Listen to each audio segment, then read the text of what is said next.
Okay, my friends, today we're going to take a look at the fifth reading. So, Perek Chav Zayin. We're going to go to verse 12. And here we're going to be speaking about an event that has already been referenced. The Jewish people will come to Eretz Yisrael, and there will be blessings and curses that are placed before them. Actually, Rashi references this or uses this to explain the meaning of Re'eh, beginning of Parshas Re'eh. See, I place before you today es habracha ve'es haklala, the blessings and the curses, and Rashi references this. At any rate, that very first day, when we came into the Holy Land, Moshe Rabbeinu commanded us that this is what would happen. Verse 12 tells us, Elo yamdu levarech es ha'om al har grizim. These are the ones that will stand to bless the nation. Yamdu levarech, stand to bless the nation on Mount Grizim, be'avrechem es ha'yarden, when you are going to pass across the Jordan River. And who are those? The tribes of Shimon, Levi, Yehuda, Yisachar, Yosef, and Binyamin. So those tribes will stand on Har Grizim. Ve'elu yamdu al haklala, and these will stand on the curses, and they will be standing on Har Eval, Mount Abel. And those are the tribes of Reuven, Gad, and Asher, Zvulun, Dan, and Naphtali. So we have two mountains, and the Jewish people tribally divided into two sides. 6 tribes are on one mountain, 6 tribes on the other mountain. And what will happen? And the Levites will stand in the middle. V'anu halavim, verse 14. V'anu halavim v'amru. The Levites will respond and they will say, Ibn Ezra tells us this comes from the terminology of v'anisa v'amarta, the same terminology we had earlier in the parsha with regard to Bikur and the firstling fruits. And they will say, meaning in a loud, very loud voice, Al Kol Ish Yisrael, to each and every individual member of Am Yisrael, Koil Ram, a very loud voice. Why do we have to emphasize the idea of Koil Ram? So this is the notion that the voices were unnaturally loud. What do you call a PA system in modern Hebrew? A Ramkol. Right? So this is Koil Ram. Koil Ram means an amplified voice.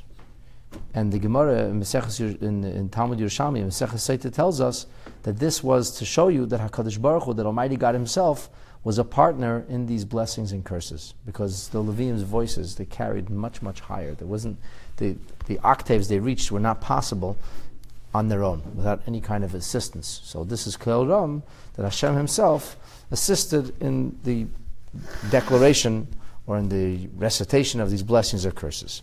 Let's take a look in Rashi of Pasuk Yud Beis, verse 12. Levarech es ha'am. What does this mean? So first of all, Rashi says, heaven forfend for us to think that this means that only part of the Jewish people will receive blessing, and part of the Jewish people will not receive blessing. Chas v'shalom. All the Jewish people are going to be blessed. And it's interesting to note, it doesn't say, Yamdu al haklala. It says, Ele Yamdu levarech. These will stand to be blessed. It doesn't say, Yamdu lihikalel, or Olam de lekalel. It doesn't say they'll stand to be cursed. It says, Yamdu al haklala. They'll stand there on the curses, not to be cursed, chas v'shalom, because they're not going to be cursed at all. And this is Rashi Chumash Bamidbar tells us that's because Hashem doesn't even want to mention the word klala when He speaks about the Jewish people. It tells us that in Parshas Bilam. So Hashem doesn't want to mention the word Yamdu al haklala, stand to be cursed. Chas v'shalom, no Jew stands to be cursed.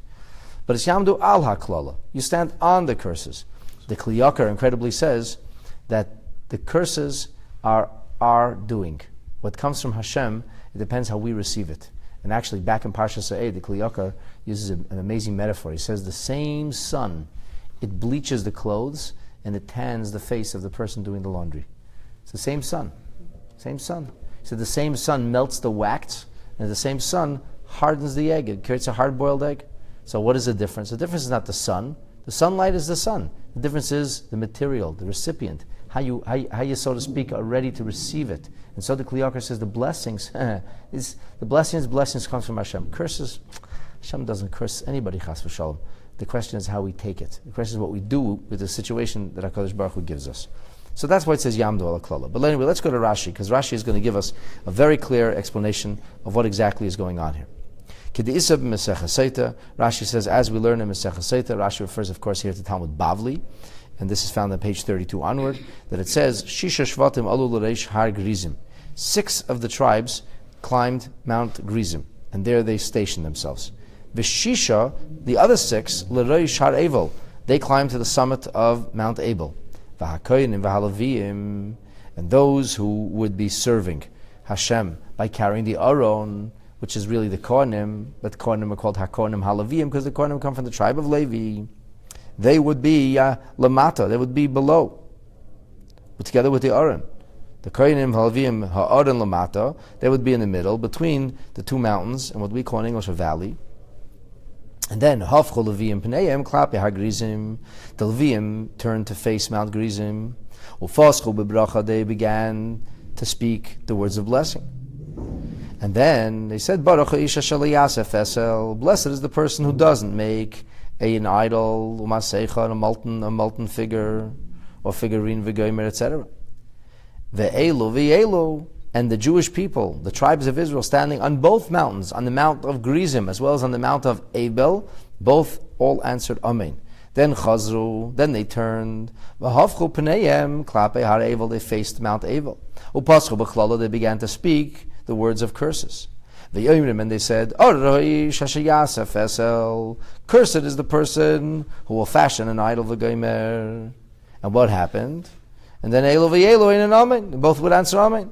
And then they turned back to Har Grizim, and they said, Baruch Hashem Makla Saviv, blessed is the one who does not shame his father or mother, v'goymer. So Saviv v'simei. And then they turned about faces to Har Abel, and they said, cursed is the person who would demean and bring disgrace to his father and mother. And so it is, the cursed is the one who does not establish the words of the Torah, and so they would turn to Har Grizim, say the blessing, turn to Har Abel, say the curse. Turn to Har Grizim, Har Abel, Har Grizim, Har Abel, back and forth, and there was a string of, as we're going to see, 11 curses. And we're going to talk about the curses today, actually. We're not going to focus on the blessings. Why is it so necessary to differentiate the Jewish people? Why was it necessary to differentiate? The whole point of Rashi is that it wasn't that there was some people being cursed and there was some people being blessed. Everybody was being blessed and everybody was being cursed. It was in your hands, like Kli Yakar says. So why did this? Because there was wanted to make a very clear distinction between right and between wrong, between good and bad, between blessings and curses. That's what we say in the beginning of Parsha. Say, see, I'm going to give it to you. It's going to be as different as 2 mountain summits. It's a different direction. Either you face the direction of goodness or you face the direction of badness. It's not parav. It's not whatever, okay, it's not too bad, not too good, somewhere in the middle. No such thing. Judaism is one way or the other. You have to find the black and the white, and you choose one or the other. Don't kind of choose be some gray matter in the middle. All right. So what were the actual words? Now we're going to hear about it here. We go through the curses. Cursed is the person who would make a fesel, an idol, a masecha, a molten deity, a molten figure. Toyevas Hashem. This is an abomination for God. Maisei de chorosh, the hands of a craftsperson. Vasam basaser, and he places it in some kind of secret location. He does this very, very privately, very fervently, and underneath the radar. Va'anu chol ha'am, the whole nation would answer, v'amru amen. Everybody, from the right to the left, everybody would answer amen. Because really, there's no right and there's no left. As they say, the right wing and the left wing are both the wings of the same bird. Right? And the truth is, we don't believe in right-wing Jews and left-wing Jews. We believe in Jews. That's it. And everybody has to say amen. It doesn't matter what orientation, so to speak, you follow ideologically or politically. As long as you remain connected to Torah, everything's fine. And that becomes the main thing. That's our hallmark. That's who we really are. And amen. They said amen. Now, here's the question for you. How come we begin with Avodah Zarah? Why is it the first thing we talk about? And the next thing we talk about, incidentally, in verse 16 is Arur Makla of Avime. Blessed, cursed is a person who would disgrace, demean his father or mother. Ve'amar Kol Ha'am, and the whole nation says amen. So Rabbeinu Bechaya says something gewaldik. He says, Avodah Zarah, Shkula Kol HaTorah. The whole Torah is likened to the concept of Avodah Zarah. A person violates, worships idols, you worship a different God. It doesn't matter if you put on tzitzis and you wrap tefillin and you give tzedakah and you eat kosher and light Shabbos candles. You worship an idol.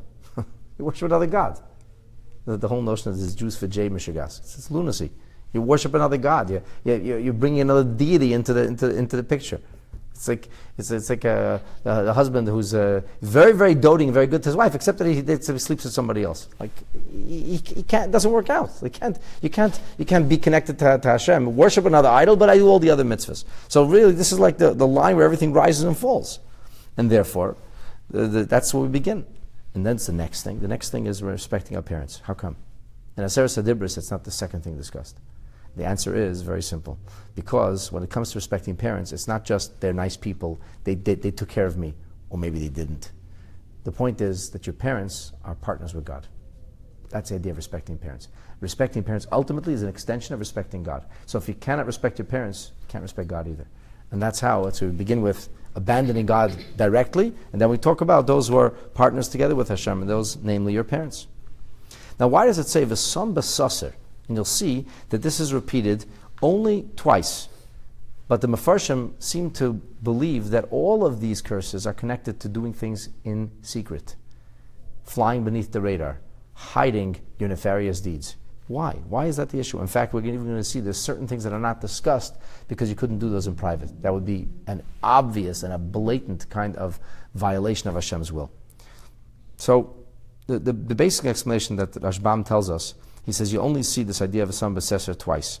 You see it here with regard to idolatry, and you see it with regard to one who would strike his fellow, one who gets violent. And he says this is because in both of those cases, sometimes it would be done open, and sometimes people figure out what you're doing, and sometimes it can be done privately or secretly. But Rashbam says all of the other ones, they're almost always done privately. And we're going to see, we're going to go through the 11 curses and see how they're all done in a manner that it's filled with obfuscation, camouflage, deceit, where people don't own up to their evil deeds and they don't say openly, yeah, sure, I'm involved in sedition against God. I'm doing what Hashem doesn't want. No, they do it very quietly. So nobody even would know the difference, as we're going to see. So idols, obviously, someone could worship idols privately. How would you ever know? And then there's this, overt loyalty that's being expressed elsewhere. Verse 17 is Ar Masig Gvul Re'ehu. Cursed is the person who would push the border of his friend. In other words, you're talking about stealing land, and specifically, as we learned in the previous parsha, this is the idea of stealing land in the holy land of Eretz Yisrael. The entire nation answered, and they said, Amen. So how is this secret? Very simple. The guy doesn't go openly and say, I'm going to steal your land. Quietly at night, he moves the post a little bit. Just creates new facts in the ground. His friend goes on vacation for a week. All of a sudden he comes back. He didn't even notice anything. And that's the idea of Geneva, surreptitious theft. Arur mate, verse 18. Arur mashge iver badarach. Cursed is the person who confounds the blind on the way. The Amar kol ha'am, amen. Everybody says, so what does this mean, mashge iver? It means like a person who would do something, who would put a stumbling block in front of somebody that they should do the wrong thing, but they don't even know they're doing the wrong thing because they're blind. Rabbi Yosef B'cher Shur says this will be, for example, somebody who feeds something which is not kosher. And how is that basaser? How is that secretly? He says, I thought it was kosher. I didn't even know. How would you tell? It doesn't have like hooves, doesn't chew its cud, it's a piece of meat. How would you know who milked the milk? It's chol v'sol, it's not. Don't worry, it's good for him, it's fine. Everything is just fine. So somebody who does something like that actually is cursed for that would be an example of putting a stumbling block in front of the blind. Verse 19. Cursed is the person who would pervert or twist the justice of a proselyte, of an orphan, or of a widow. The whole nation said, Amen. Very interesting, we emphasize these ideas. And of course the question is, why is that called secret? So the Ibn Ezra and the Chizkuni say the same thing. Say you start up with a person who has a prominence, who is standing in the community, and then he opens his mouth and he nukes you, tells everybody what this person did to him. But here you have a person that you could easily take advantage of and you can abuse. Person is uncomfortable, not comfortable in their own skin, afraid they're going to be in some way harassed, bothered, they're nervous about it. Or somebody is a widow, or somebody is an orphan, somebody doesn't have that strength to fight back. And that's who you take advantage of. That's the person who's really cursed. In other words, the emphasis here is on the deeds that will be done beneath the radar that nobody would see. The things people do quietly to abuse and take advantage of others. Cursed is a person who would, heaven forfend, have intimacy with his father's wife. He has uncovered literally, is a euphemism, the corner or the robe of his father. The whole nation said, Amen. All right, so what does this mean? So Rashbam is very clear, and he says this is talking about a situation where a person did not see. It was not seen. This is a surreptitious, a private affair, so to speak. And that's why. And interestingly, Ramban says, how come earlier in the Torah and Chumash Vayikra, when we talk about in Parshas Kadeshim about people who have these sordid kind of affairs, Achman al-Itzlan, so over there it says we talk about it straight. The terminology that's used is ervas aviv gila, the nakedness of his father that he exposed. And here we say knaf like the corner of the robe. It's a euphemism. Why do we use the euphemism? And Ramban says that's exactly the point, because here it's being done secretly, quietly. So when the Torah talks about something which is graphic, Torah has no choice to use ugly language, so to speak, to use blunt language. But here we're talking about something which is done, again, beneath the radar, quietly, still a hate, nobody knows. And that's why the Torah uses a so to speak, a more refined form of language. Cursed is the person who would be intimate with an animal. The whole nation said, Amen. Now the obvious question is, the next verse 22, speaks about Ar Sheikhav Machaisei. Cursed is a person who's intimate with his sister, Basaviv Basimai, whether they share one parent, a common father, or a common mother. V'yomar Kolom, and the whole nation says, Amen. Why do we go from a mother-in-law to a sister, and in between we put a goat? Why didn't we go in order? Say a person that did this kind of incest, that kind of incest, a person so depraved that they sleep with a sheep or a goat. So the answer, actually, the Erech Chaim says, is very simple. The Torah is trying to tell you that sleeping with a mother-in-law or with a sister is as depraved as sleeping with a goat. It's a disgusting kind of behavior. And incidentally, these kind of things happen in the world we live in. There's even people who are lobbying for quote-unquote equal rights, and they want to have now marriages like this and so on and so forth. They want to do away with all these limitations. So lest you think this is just off the rails, and who would ever dream of this, Rahman al-Itzlan, this is becoming more common, not less common. At least now it's in the open. Heaven forfend. Cursed is the person who would to sleep with their daughter-in-law, the Amar Kal Ha'am, the whole nation says, Amen. How is that hidden? Very simple. It's the Chasanta is the mother-in-law. First we talk about the father's wife, Chasanta is the mother-in-law. And Rashbam says, she comes to the house and so on and so forth, and nobody knows. Who could have think? Who would have imagined?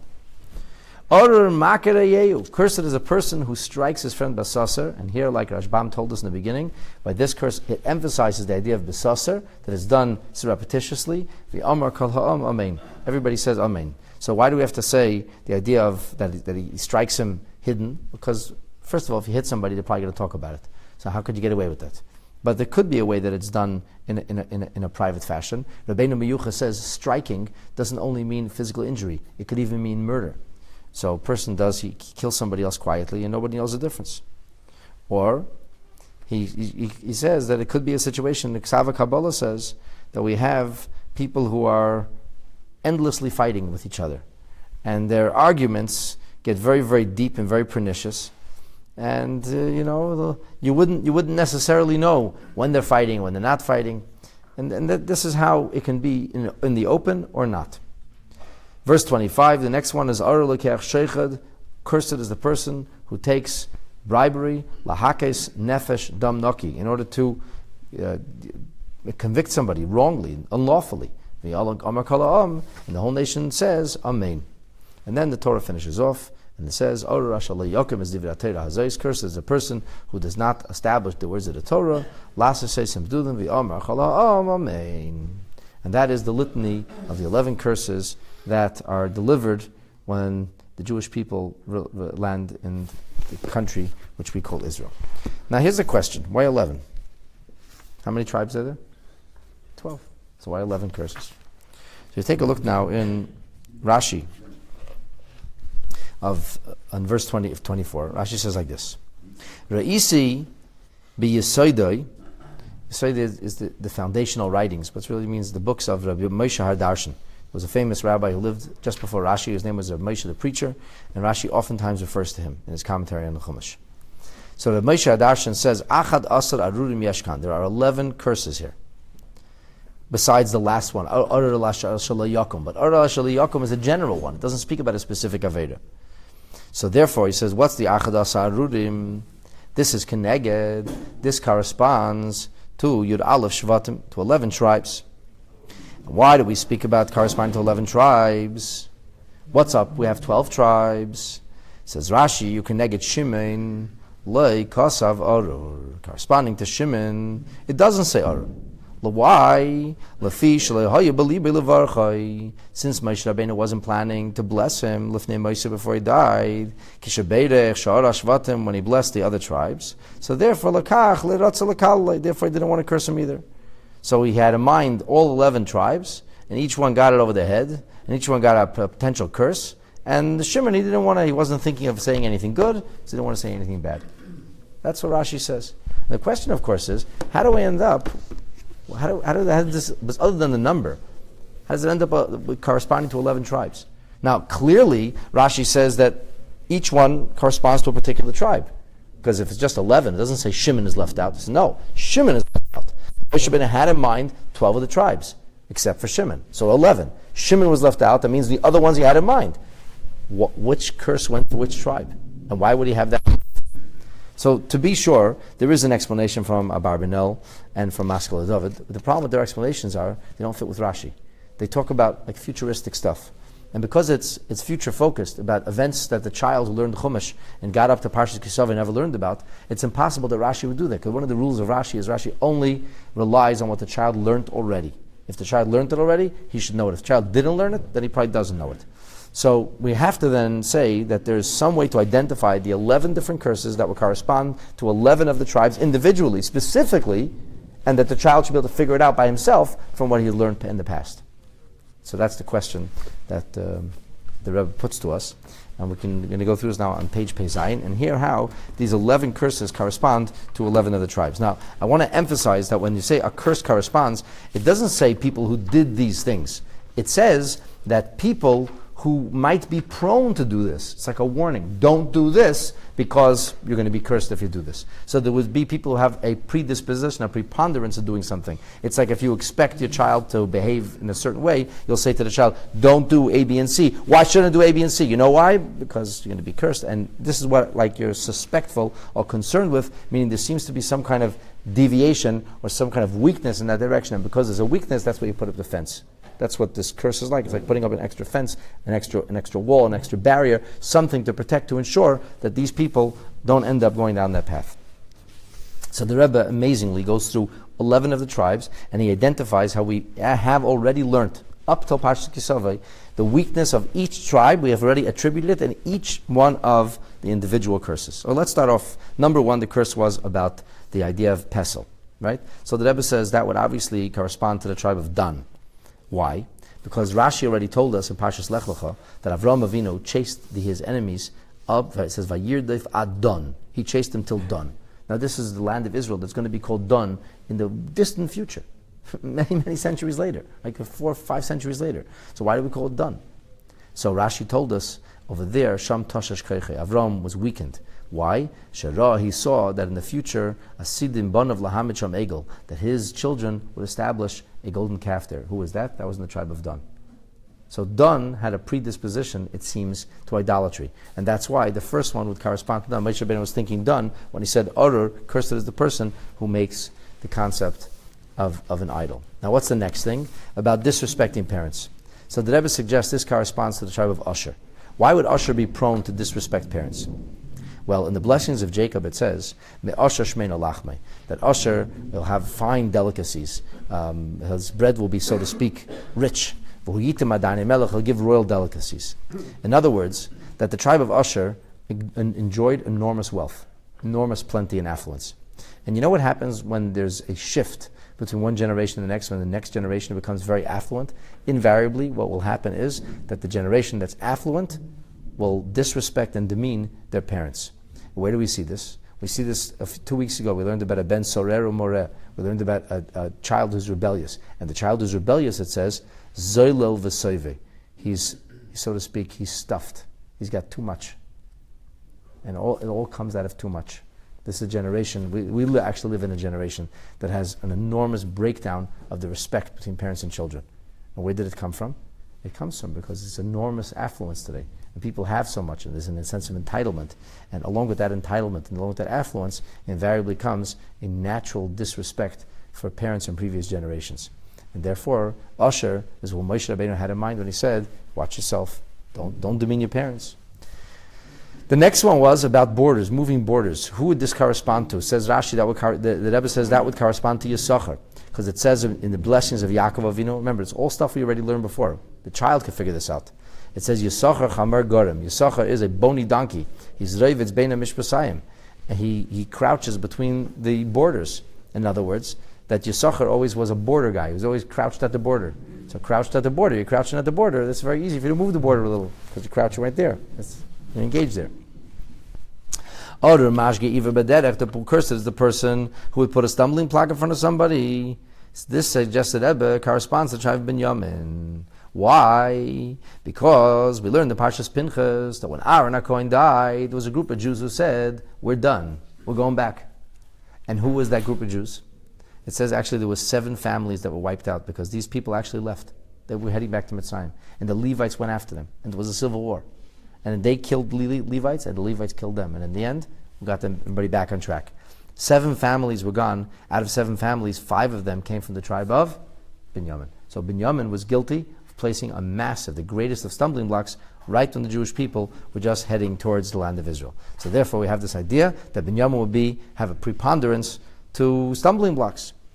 Orumata Mishpat, cursed is one who would twist or pervert justice. Who would that correspond to? Oh, that's easy. Yehuda.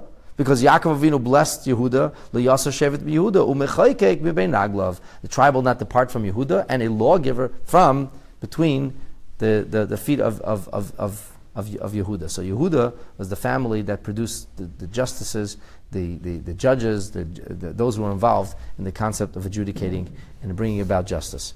And therefore, they naturally, because they're going to be involved in the justice system, well, whoever's involved, that's who has the possibility of perverting justice. Cursed is the person who might sleep with his father's wife.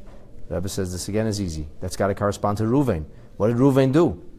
Reuven, it says, went and he slept with Bilhah, who was Pelegesh Aviv. Now, of course, Rashi tells us there that it doesn't mean Chas v'Shalom literally. He didn't actually sleep with her. He just rearranged his father's bedroom, mixed into his father's life in a way that was highly inappropriate, so the Torah uses that euphemism. But once again, that's a predisposition from the act and behavior of Reuven that would show that Reuven would have a preponderance in that direction. Or Sheichav Behema. Somebody's very close to his goat. So close to his goat, he might get intimate with his goat. Well, which of the tribes expressed a great love for their goats and their sheep? Once again, this was easy. It was the tribe of Gad.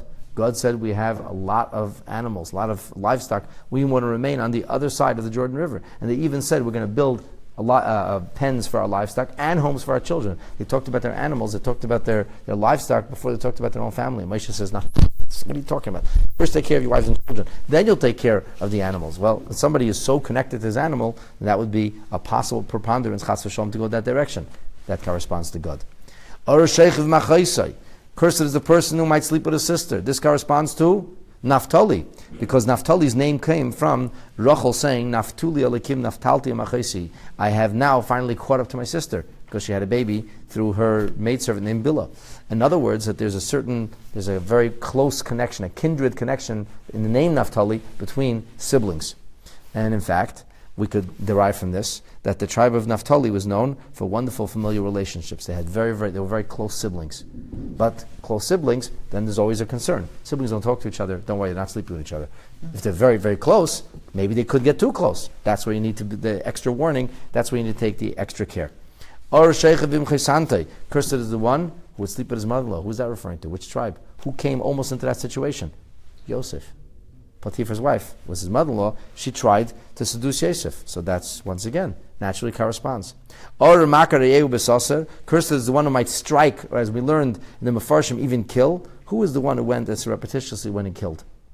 There was 2 brothers, Shimon and Levi. Shimon and Moshe Rabbeinu didn't want to give any curses. So who did he talk to then? That's Levi.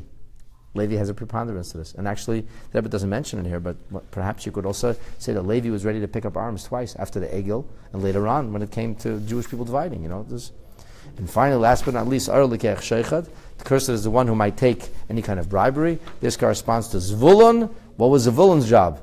Again, from the blessings of Jacob, what did Zvulun do? He lived in Tel Aviv. The merchants, they were the ones who were dealing with the big profit and the big money. So whenever you deal with big profit and big money, there's always the possibility of corruption that comes from that money. And so we see how, if you think about it carefully, these 11 curses that Rashi says perfectly correspond to one of the tribes individually. Now, the truth be told, as we learned at the beginning of Rashi, all this applies to all of the Jewish people. And in truth, it doesn't mean anybody did these things. It meant it was you have to be extra careful. What are you careful about? About the areas that you might make a mistake in, where there is a possibility for weakness. And what's the lesson for us? If there's an area for weakness, if there's an area where you see that there may be something you have to be concerned, that's where you need the extra care and concern. That's where you have to ensure that things stay on the straight and narrow, that the Yid remains loyal to Hashem and His Torah. And so long as we remain loyal, there will be no curses, but only blessings in Meretz Hashem, and Hashem should bless us with the greatest blessing, that we will have not only a Shana Tova Mesukah, a happy and a sweet year coming up, but that this will finally be the year of Geula, Ha'amitis V'Ashlema, the blessing of the coming of Mashiach. May it happen speedily and in our days. Amen.